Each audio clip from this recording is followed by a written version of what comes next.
The following reading is from Carl Sagan's The Cosmic Connection from 1973. We should be encouraging social, economic, and political experimentation on a massive scale in all countries. Instead, the opposite seems to be occurring. In countries such as the United States and the Soviet Union, the official policy is to discourage significant experimentation, because it is, of course, unpopular with the majority.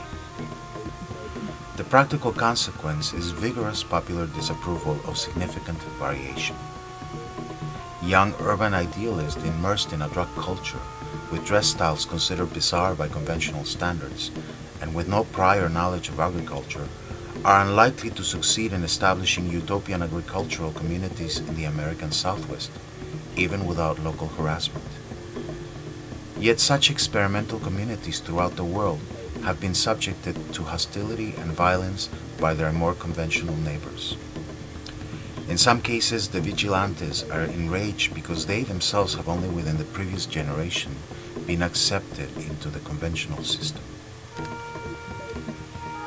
We should not be surprised then if experimental communities fail. Only a small fraction of mutations succeed. But the advantage social mutations have over biological mutations is that individuals learn. The participants in unsuccessful communal experiments are able to assess the reasons for failure and can participate in later experiments that attempt to avoid the causes of initial failure. There should not only be popular approval for such experiments, but also official government support for them.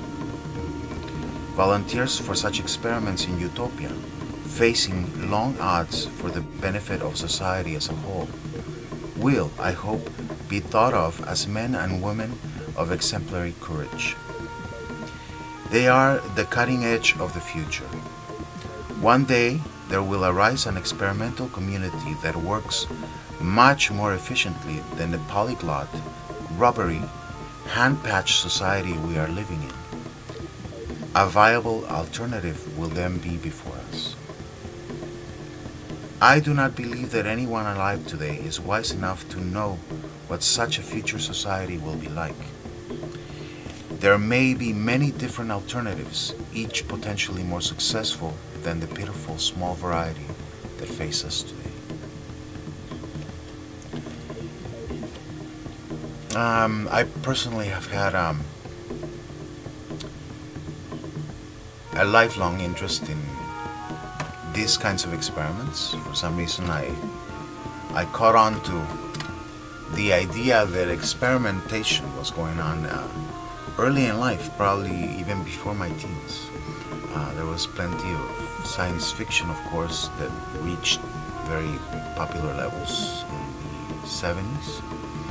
And this kind of social questioning was prevalent in mainstream culture when I was a child. And things such as, for example, Planet of the Apes, Logan's Run, even biotechnology and things like that were basically very mainstream. So it was easy for my generation to acquire the foundations for these kinds of preoccupations or these kinds of hopes or these kinds of expectations from science.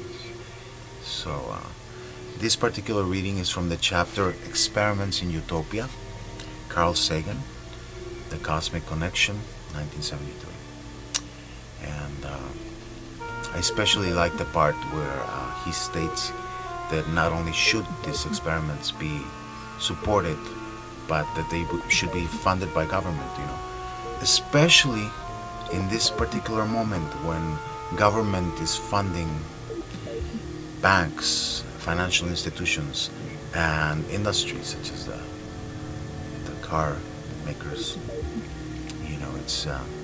It's a good moment for people to begin to work towards achieving a goal of establishing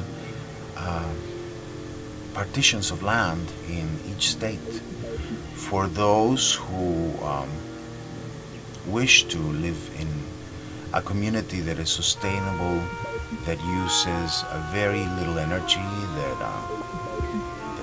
puts into practice the use of solar energy and wind energy and whatever other forms of energy are available out there. There seems to be many experiments going on right now with generators and things like that.